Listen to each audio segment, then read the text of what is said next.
It's 94.7 Blair Radio and BlairRadio.com. Our local guest segments are brought to us by Turnkey Nerds, 402-426-NERD. Today we get to speak a little bit with Dr. Ben Tapper, chiropractor in town. Dr. Tapper, thank you for taking a little time speaking with us today. Yeah, thanks, Kelly. Thanks for having me on. So first, before we kind of jump into anything, we need to know a little bit about yourself. Can you tell us who is Ben Tapper?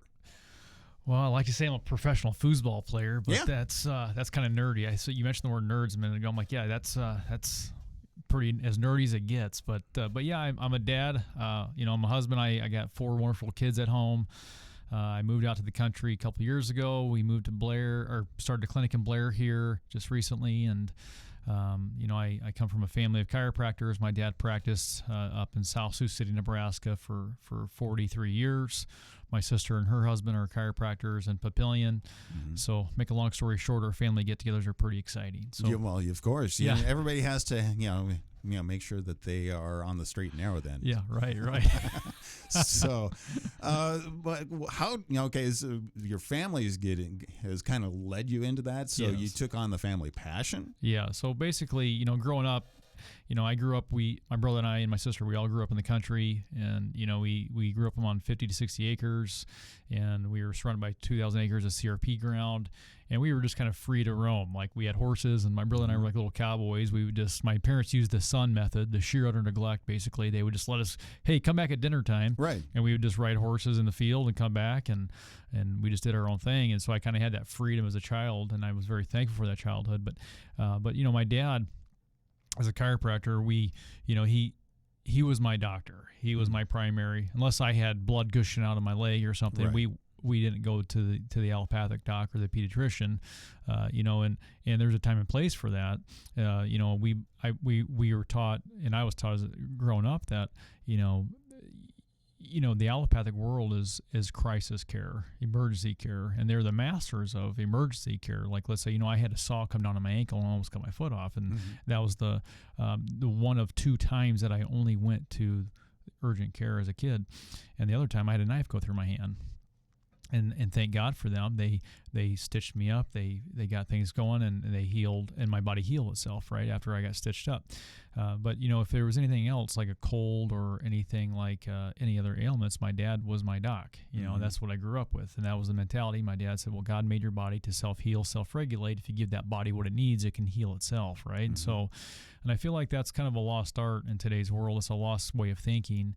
And so, we're being told too in a lot of areas in the allopathic world that our body really is deficient or weak unless we need allopathic intervention or pharmaceutical intervention, and really that's not entirely true. There's a time and place for that, but like I said, our body is designed well and to heal, and so that's what I grew up with, and that kind of way of thinking, and that's basically passed on to me. And so a lot of growing up, I just realized that there's such a need for this truth and that kind of way of thinking in healthcare, and a lot of that way of thinking, that philosophy, has been pushed to the wayside, or it's been suppressed. And big pharma has grown into this crazy monster, and they don't like any competition. They don't like alternative voices to that.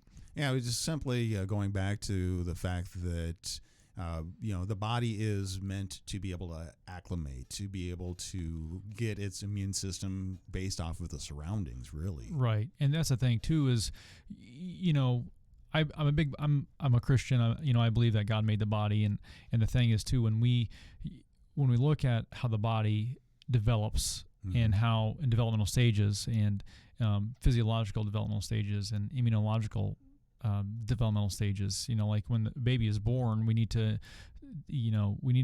encourage mothers to breastfeed. And when mothers breastfeed, the colostrum, the milk, the golden milk, is filled with immunoglobulins, especially an immunoglobulin A, and that seals the esophagus and the stomach, and that sets that immune system up for success. And there's a mountain of literature that talks about breastfed babies are healthier or have stronger immune systems than those babies that are non-breastfed or on formula fed. And so it's just it's science, and God made that mother to produce milk for that baby, and that's the best best thing for that baby. Right. And I've seen even government articles that talk about, formula is just as good as effective, or it might be more effective than breast milk. And I'm like, well, that's not entirely true. And, and so we need to look at that, but trust the body systems and trust the immune system. And I always tell people that your body's ability to heal itself and overcome disease and situations is far greater than anyone, including our government and big pharma, has permitted us to believe. And so we need to not fear disease, right? I mean, we need to understand the word of disease, and we kind of lost the meaning of it. Dis means away from a state of ease, right? So a dis-ease, away from a state of ease. And so our whole point is to look at to be in a state of ease, right? And so I look at disease as not a thing or an entity like Big Pharma wants to do. They want to make an entity out of it and then create pharmaceuticals for it. But really, disease is just a disturbed condition, and that's what it is. And so we need to I don't like naming symptomatology. I just think we need to go back to the roots of things and just look at it as a disturbed condition and get you in a state of ease. So moving away from that dis-ease into a state of ease. And I always say, or toxicity and deficiency into purity and sufficiency. Moving away from a physical stressor into an ease stressor. So that's what it's all about. So you've been in chiropractic work for some time. Now you're into Blair. And is the kind of the drive to educate, is that part of that? I mean, well, I'm a doctor of chiropractic, and the word for doctor is teacher. I mean, so we are teaching, educating. So there's a big emphasis on that, is to educate. And so absolutely. I mean, I love to teach. I love to educate. And so, I want to encourage our patients to be well and to give hope to the hopeless. The number one thing that really breaks my heart is when a patient has become their diagnosis. They take that on as their identity, and that's who they are, and they have this diagnosis, and they believe that it's a life sentence, and there's no hope there. And so, hope is the most powerful drug there is. And so the greatest of physicians are those who are inspiring, instilling hope into the patients and to their patients. And so we need to understand and give that hope to those patients, because that alone can do wonders in healing. As long as they can believe that they can be well, their outcomes are going to be far greater. Well, the mind is a tremendous thing when you actually have faith and believe in. Yes. And be able to move forward. So Amen. We're going to come back and then continue talking about moving that way, as well as I want to get into the longevity of care and things like that, because that is something that people are concerned about lately. Right.